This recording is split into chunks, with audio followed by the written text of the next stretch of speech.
a nuestra segunda edición de los estudios de miércoles. Hoy es 3 de junio del año 2020 y vamos a continuar el estudio que iniciamos a las 7 de la mañana. El estudio lo estamos basando en el Evangelio de Juan, llevamos 3, este es el tercero y el tema de hoy es el Dios corpóreo. Le invito a ver el estudio de las 7 de la mañana que tiene el mismo título, el Dios corpóreo 3, Evangelio de Juan, parte 1. Este es parte 2, porque hablamos cosas muy interesantes sobre el nombre. Dice Juan 1:12 lo siguiente, haciendo un resumen muy somero, ya con la sintaxis griega y como está en lo más apegado al original griego de Juan 1:12, dice: gracias al nombre de él, los que le recibieron creyeron y exhibieron el poder de ser generados hijos de Dios. O sea, el nombre de él es el nombre de Jesús. Y el nombre tiene un secreto tan profundo, y el mismo ángel que le dice a José en Mateo 1:21 que lo que hay en su esposa no es una infidelidad, producto de una infidelidad, sino que es una obra del Espíritu de Dios, del Espíritu Santo. De una vez le dice que le ponga el nombre de Jesús. El nombre de Jesús se escribe de esta manera: Yehoshua. Y la primera vez que se usó fue en el libro de Números, bueno, no fue en el libro de Números, pero ya se había mencionado antes en Éxodo, pero en Números capítulo número 13, versículo 16, sí es la primera vez, porque ahí se sabe cómo fue que él vino a llamarse así. Estos son los nombres de los hombres que Moisés envió a reconocer la tierra. A Oseas, hijo de Nun, le puso por nombre Moisés, le puso por nombre Josué. ¿Cómo dice el original? El original dice: a Leoshea bin Nun Yeshua. O sea, le puso Yehoshua, Yehoshua. Ese es el nombre que el ángel le puso al Señor Jesús. Aparece otra variante, pero únicamente aparece en el libro de Nehemías, en el capítulo 8, versículo 17, y se parece mucho y dice Yeshua. Le falta el Yehoshua, la O, 2 letras. Así que este no es el nombre más usado una sola vez. El nombre de Jesús es Yehoshua. Vimos también las fuentes del nombre Yeshua, que está basado en el nombre inefable, impronunciable, un nombre sagrado que no se sabe la pronunciación, que se conoce como el nombre de las 4 letras, que al unirse con el verbo Yasha, que significa Él salvó, el nombre inefable más Él salvó, aquí sale lo que el ángel le dijo a José en sueños: porque le pondrás por nombre Yehoshua, o sea, 3 letras del nombre inefable, Yeho, más el verbo salvar, Sha, Yehoshua, con una vocal U aquí, porque el Señor, el que va a venir es Dios mismo, es el nombre, es el Padre, es el Señor, es Dios. Él va a salvar a su pueblo de sus pecados. Y entonces esto lo explicamos con un poquito más de detenimiento en el primer estudio, y luego continuamos el estudio, y hoy lo vamos a continuar diciendo que estos no nacieron de sangre, ni por voluntad de carne, ni por voluntad de varón, sino de Dios, que en la sintaxis griega dice, los cuales no de sangre, ni voluntad de carne, ni voluntad de hombre, sino de Dios, son engendrados. Y aquí está la palabra griega, que su base es egéneto, que significa ser engendrado. Esta palabra es la que usaron los traductores de la Septuaginta en el siglo tercero, 250 años antes de nuestra era, para traducir el verbo hebreo hayá, que es fue o adquirir existencia. Y luego dice, el verbo se hizo carne y habitó entre nosotros, lleno de gracia y de verdad, y vimos su gloria como la gloria del unigénito del Padre. Y aquí vamos a continuar la enseñanza. En el verbo se hizo carne. Esta es la versión normal a la que estamos acostumbrados, y yo siempre que la he leído me toca mi corazoncito, me toca mi alma, mi ser entero vibra de cómo Él se hizo carne y cómo habitó entre nosotros. Es un misterio espectacular que llena mi corazón. Y vimos su gloria como gloria del unigénito del Padre. Pero resulta que esta traducción la podemos mejorar. Y si ya nos bendice como está, si la mejoramos, no porque querramos mejorarla, sino porque la obtengamos del texto, entonces vamos a profundizar nuestra comprensión de ese Dios entre nosotros, de cómo el Señor nos salvó para hacernos su pueblo, pero cómo fue que lo hizo. Entonces,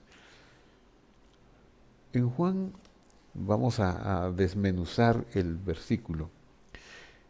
Y el verbo, dice, o el logos, como dice el griego, o el meimra, que es la teología que a estas alturas está en vigor entre los sabios de Israel en el siglo I, meimra, que es la corporeidad de Dios, eso quiere decir el meimra. El verbo egéneto en carne. El verbo existió en carne. Y dijimos que la palabra egéneto, voy a regresar un poquito para ver que esta palabra, cuando dice los cuales son engendrados de Dios, es el mismo verbo, solo que aquí está conjugado. Aquí está conjugado para decir fueron engendrados, pero su origen, su raíz es el egéneto, es el mismo verbo que dice que el Señor se hizo carne. Y este verbo es usado en la traducción de los sabios, de los 70 sabios judíos en el siglo III, 250 años antes de nuestra era, para poner en el griego el verbo hayá hebreo. El verbo hayá, que significa ser originado, por extensión, ser engendrado, es el verbo que en Génesis 1:3 dice, y dijo Dios, sea la luz. Es una conjugación del verbo hayá, vayehi or, y luego dice, y beor hayá, que es el mismo verbo hayá. No, la luz no es una creación, la luz es una expresión de Dios mismo. Sea la luz existía. Eso quiere decir, y para eso se usa el verbo hayá. Y ese es el verbo que se utiliza aquí en relación con el versículo 14 de Juan 1, que dice, y el verbo, el logos o meimra, egéneto, o sea, hayá en hebreo, egéneto en hebreo, existió en carne. Bueno, eso es tremendo, existió en carne. ¿Cuándo? Fíjese, no es una buena traducción decir, y el verbo fue hecho carne. En primer lugar, porque no se ajusta al original. Porque en español fue hecho es una voz pasiva. El verbo, alguien lo hizo. ¿Quién lo hizo? Hay otro que lo hizo. Y por eso cuando uno no tiene bien cimentada su fe, lo acusan de que uno es idólatra, politeísta, porque está pensando en muchos dioses. Eso no es cierto, eso no es cierto. El verbo siempre existió en carne. Ah, esta aseveración la tenemos que explicar porque si no puede quedar sonando muy feíta. El verbo existió en carne, siempre fue carne. Vamos a ver. En el original el verbo es egéneto, un pasado indicativo, no está en voz pasiva, por lo tanto no puede traducirse fue hecho. En tal caso podríamos preguntarnos quién lo hizo. Más bien dice existió, siempre fue. Y solo dice carne, no dice carne y sangre, porque carne y sangre, eso nos habla de humanidad, de mortalidad y de corrupción. Y el verbo nunca tuvo corrupción, no vio corrupción. Entonces no dice carne y sangre, porque ese es el estado actual que nos impide entrar al reino de Dios. Y veamos lo que dice 1 Corintios 15:50. Pero os digo, hermanos, que la carne y la sangre no pueden heredar el reino de Dios, ni la corrupción hereda la incorrupción. Con esta escritura en mente podemos ver la gran verdad, aún en una traducción normal, el verbo existió en carne, no dice en carne y sangre, y habitó entre nosotros. Eso es muy interesante.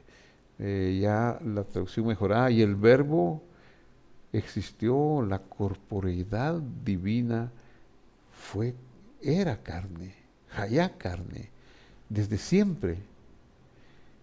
¿Cómo así desde siempre? Es decir, en el cielo sí, en el cielo era carne. Es que veamos entonces ahora lo que dice Pablo. Pero os digo, hermanos, que la carne y la sangre no pueden heredar el reino de Dios, ni la corrupción hereda la incorrupción. Porque hay cuerpos celestiales y hay cuerpos terrenales. Pero una es la hermosura de los celestiales y otra de los terrenales. Y este texto, para juntarlos todos, mirad mis manos, le dice ya cuando ha resucitado el Señor, mirad mis manos y mis pies, que yo mismo soy, palpad y ved, porque un espíritu no tiene carne ni huesos como veis que yo tengo. Cuando Juan en su primera epístola, capítulo 1, versículo 1, dice, y da testimonio del verbo de vida, y dice, y esto es lo que les decimos tocante al verbo de vida, que palpamos, la vida que palpamos. Eh, la vida era palpable. Vamos a auxiliarnos de la internet y vamos a buscar aquí Primera de Juan, 1 de Juan, Primera de Juan 1, y dice, mire qué pasaje más hermoso. Primera de Juan dice, lo que era desde el principio, lo que hemos oído, lo que hemos visto con nuestros ojos, lo que hemos contemplado y palparon nuestras manos tocantes al verbo de vida. Pues la vida fue manifestada y la hemos visto. O sea, los discípulos y Juan entre ellos no están dando testimonio de algo fantasmagórico, sino de algo palpable, como dice aquí. Aquí Jesús está resucitado y dice, mirad mis manos y mis pies, que yo mismo soy, palpad y ved. Lo mismo que dice Juan, palpad y ved.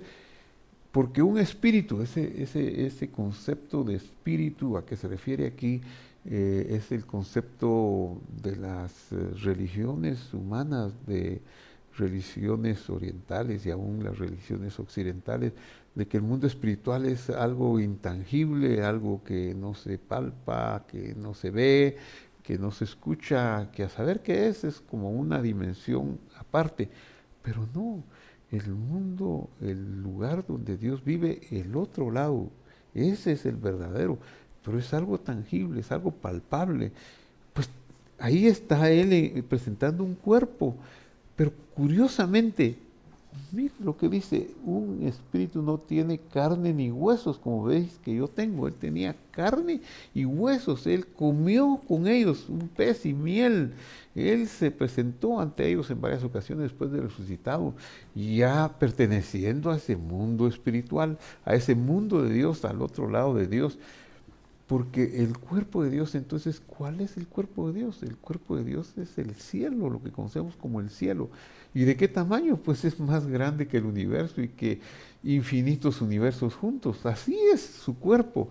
Lo que sucede es que por amor a nosotros, para redimir este cosmos, Él disminuyó su honra hasta hacerse uno como nosotros. Y para eso se puso como una semilla en el vientre de Miriam, de la Virgen María, y ahí portó la sangre y portó los pecados de todos nosotros y nos redimió en la cruz del Calvario. Murió, pero al tercer día se levantó. Y cuando se levanta, vuelve y recupera el cuerpo espiritual. Lo que Pablo dice aquí, hay cuerpos celestiales, su cuerpo ahora es celestial. Y hay cuerpos terrenales. Nosotros tenemos un cuerpo terrenal, palpable. La diferencia entre nuestro cuerpo y el cuerpo celestial es que nosotros somos corruptibles. Se oye feo decir que somos corruptos, porque tal vez se está con el conocimiento de corrupción y solo los que hacen ciertas maniobras a su favor. Pero aunque fuéramos muy generosos y muy buenas personas, de todas maneras somos corruptibles porque estamos muriendo todo el tiempo. Vamos camino hacia la tumba. Si no pasa una intervención divina, moriremos igualmente todos. Hay una generación que no va a haber muerte. Quiera Dios que seamos de esa generación, pero en caso contrario, iremos al sepulcro, porque nuestro cuerpo es mortal y la concupiscencia de nuestro cuerpo nos hace pecar todavía en este tiempo.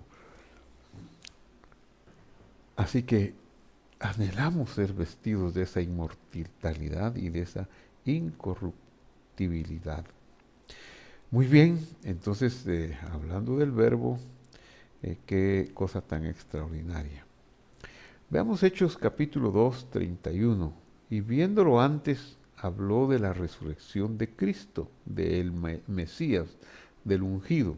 En un futuro estaremos explicando la palabra Mesías en hebreo. Aquí conformémonos con leerla como está. Y viéndolo antes, habló de la resurrección de Cristo, que su pescuezo, porque el original es nefesh, y nefesh habla de esta parte que respira, es el organismo, un organismo vivo, un humano, eso es el nefesh. Y Jesús fue eso, un organismo que respiraba en esta tierra.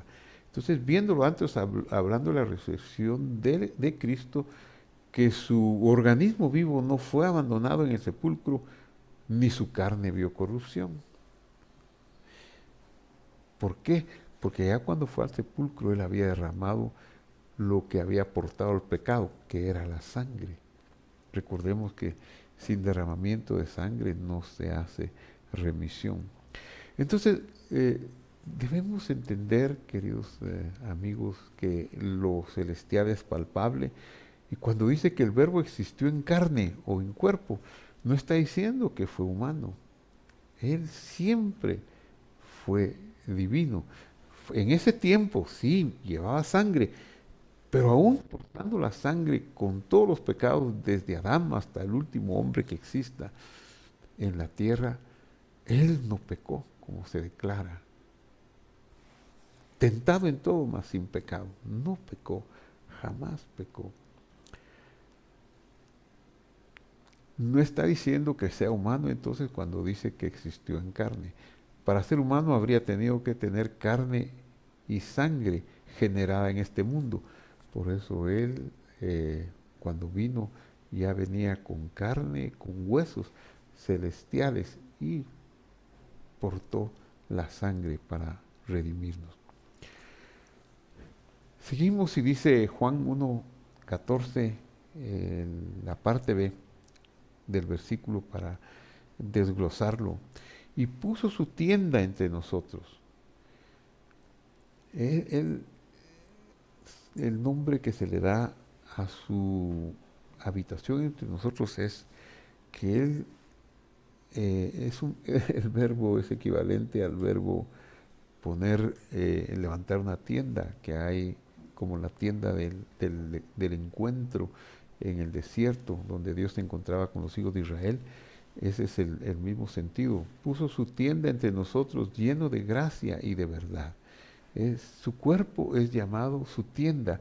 Y la tienda, en manera figurativa, lo que está haciendo es un velo para velar esa gloria que Él voluntariamente quiso disminuir. De hecho, la palabra maldición en Gálatas 3:13 y 14, cuando dice Jesucristo me redimió de la maldición, que ahí dice de la maldición de estar desconectado de la ley de Dios, de la instrucción de Dios, hecho por mi maldición, Jesucristo hecho por mi maldición, eso es disminuir su honra.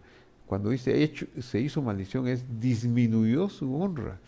Por eso ese acto de disminuir su honra es poner una tienda para que lo viéramos como si fuera uno de nosotros, para que su gloria no nos destruyera, sino que esa tienda era un velo que nos podía y nos puede hasta la fecha hacer entender la gracia y el amor de Dios y ser salvos. La palabra griega que aparece aquí es kenosen, es la que utilizó la Septuaginta para referirse a la tienda de la cita en el desierto donde Dios habitaba entre los hijos de Israel. Eso es lo que hizo Moisés, construyó una tienda, Dios habitaba, pero todo apuntaba a esa tienda que iba a ser el cuerpo del Mesías, que en el futuro iba a tomar para poder habitar con nosotros. Y una vez pagado el precio de nuestro pecado, que el poder de Dios, su Espíritu Santo, su Ruach HaKodesh, pudiera venir y hacer una morada en nosotros, darnos unos anticipos, una neshama, un alma divina, una parte de Él que nos permita verlo ya y estar acertados, seguros de nuestra redención. Y luego la tercera parte del versículo Juan 1:14 dice, y atisbamos la gloria de Él. Eso quiere decir apenas y con todo y que fue glorioso verlo caminar sobre el mar o alimentar a 5,000 o resucitar muertos. En fin, todo lo que se pueda decir que era maravilloso ver que los milagros que hizo, sus enseñanzas que dejaban pasmados a los oyentes, apenas fue una miradita de atisbo, apenas fue. No fue que pudiéramos ver su gloria. Aún hoy en el Evangelio, al leerlo, al tener experiencias con Él, estamos atisbando, pero no viendo su gloria. No podríamos ver su gloria en plenitud, no podríamos verla y seguir viviendo.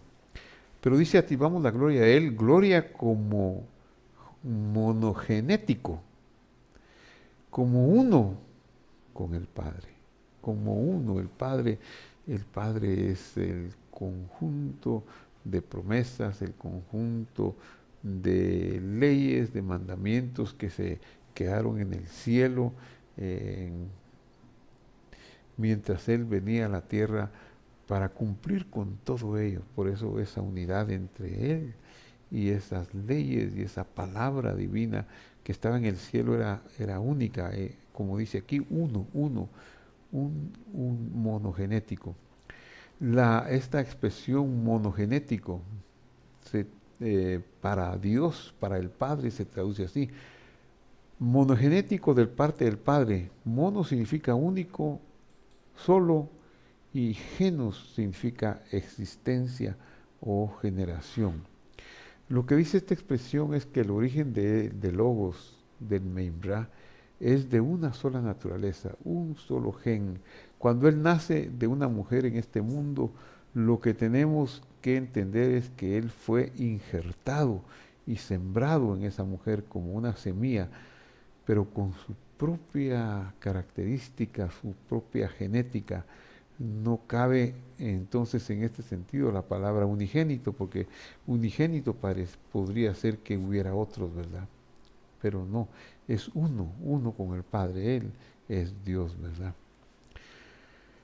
Entonces el versículo 14 quedaría así, y el verbo o el logos o la corporeidad de Dios fue en carne y puso su tienda entre nosotros lleno de gracia y activamos la gloria de Él como la gloria del que es uno con el Padre, de que tiene los mismos genes que el Padre.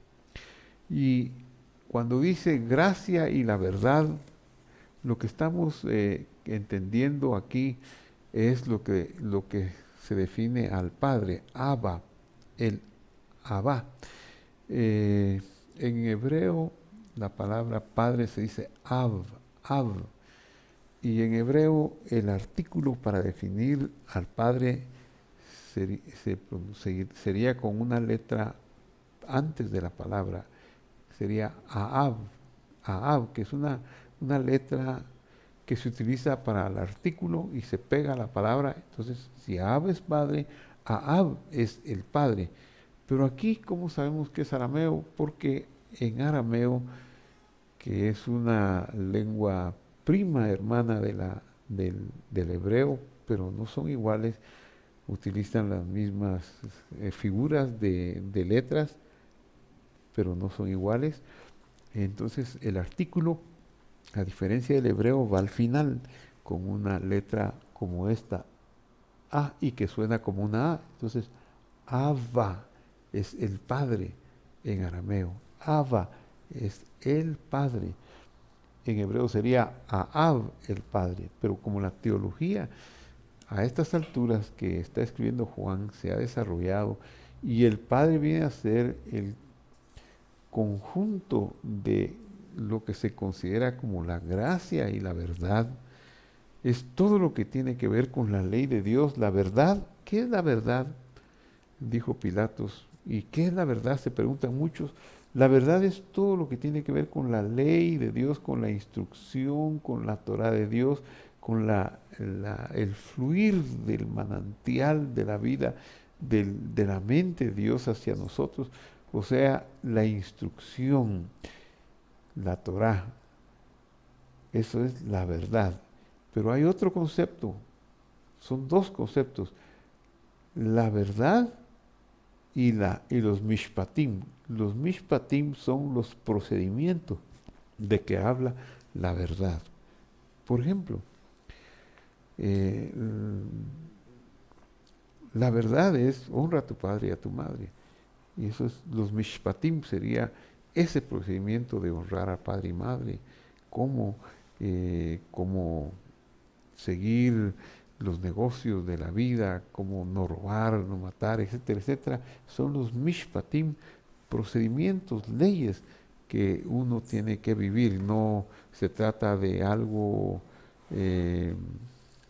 ilusorio, que tenemos una fe que no significa un toque o un cambio, al contrario, significa todo para nosotros. Entonces la gracia es el conjunto de promesas, la verdad es todo lo que tiene que ver con la ley de Dios, y contiene los mishpatim, los procedimientos, la verdad nos dice los mandamientos, y la otra parte es la gracia, que es el conjunto de promesas.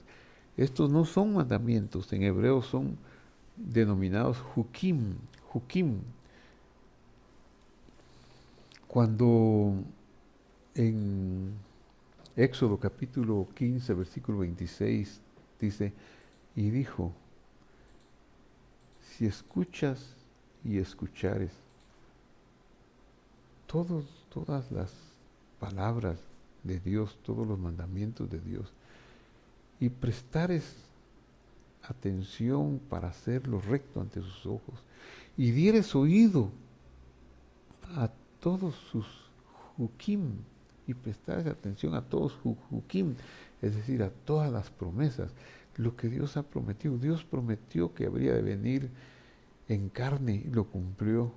Eso se lo prometió a Abraham. Se lo prometió que habría de tener una semilla, y esa semilla sería el Mesías. Dios prometió que su Espíritu habría de venir para hacer morada en su pueblo, y eso se cumplió. Entonces, los mandamientos son la verdad y la gracia son las promesas o los hukim.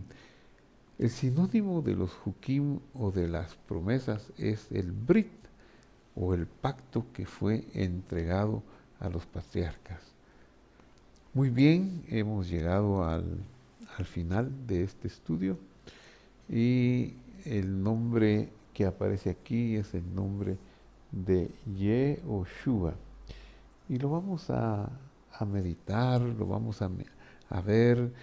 Puede ser que usted nunca se haya imaginado que este era el nombre de Yehoshua, pues usted solo había leído Jesús, pero puede quedarse con el nombre de Jesús. Igualmente ya le salvó, ya le liberó, pero si usted quiere crecer, quiere mirar más allá, quiere edificar más su corazón, su vida interna, y adquirir un valor agregado a su fe, entonces este es el nombre del Señor. Este es un nombre teofórico, un nombre que no es como decir una palabra, se puede decir en una palabra, no, esto se necesita una oración o un tratado teológico para explicarlo, porque esto es el Señor salva.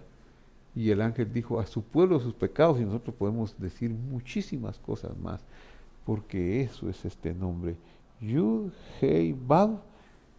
Solo falta la última Hei, y ya tenemos el nombre que nuestras Biblias han traducido Jehová, que es el nombre impronunciable, el nombre tetragramatón, y que le decimos nosotros el Señor o Adonai, cuando ya conocemos un poquito más para referirnos a ese nombre.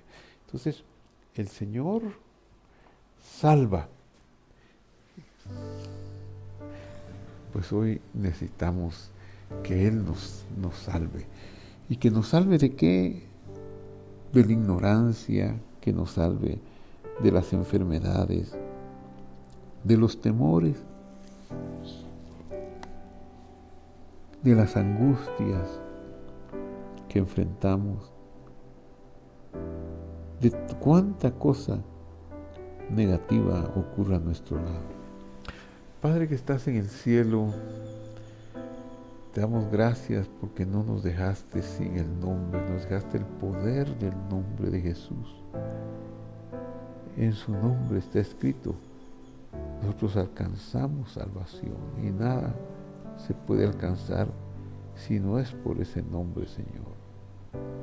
Gracias, Señor Jesús, por la salvación tan grande que nos has dado y que has revelado en los postrimeros tiempos a tu pueblo. Gracias, Señor, por salvarnos y por ayudarnos. Gracias, Señor Jesús, porque tú hiciste una obra extraordinaria y plena en la cruz del Calvario, donde tenías en mente nuestra vida tan necesitada de ti. Gracias, Señor. Si usted hizo esta oración, pues alabe al Señor, porque esa oración solo se puede hacer cuando la gracia de Dios se ha extendido sobre nosotros y nos ha revelado quién es Él, quién es Jesús, y ha hecho que recibamos su nombre y que seamos generados hijos de Dios. Bueno, llegamos al final de este segundo estudio de miércoles 3 de junio. Que el Señor lo bendiga, que Él nos sane, nos cure, y le invito a compartir con un link con sus amigos estos estudios si le interesó. Póngale un clic a la campanita para que le avisen del próximo estudio. Pues yo le haré llegar un recordatorio, pero qué mejor si el mismo YouTube le hace el recordatorio para que usted pueda conectarse la próxima vez, que sería el domingo entrante y luego el miércoles siguiente. El Señor está con nosotros para sanarnos, para cuidarnos y ayudarnos, que su nombre sea grandemente enaltecido. Yud, Hei, Vav, Hei, y el verbo salvar, Yehoshua, el que salva a su pueblo de sus pecados. Bendito sea Él para siempre. Hasta pronto.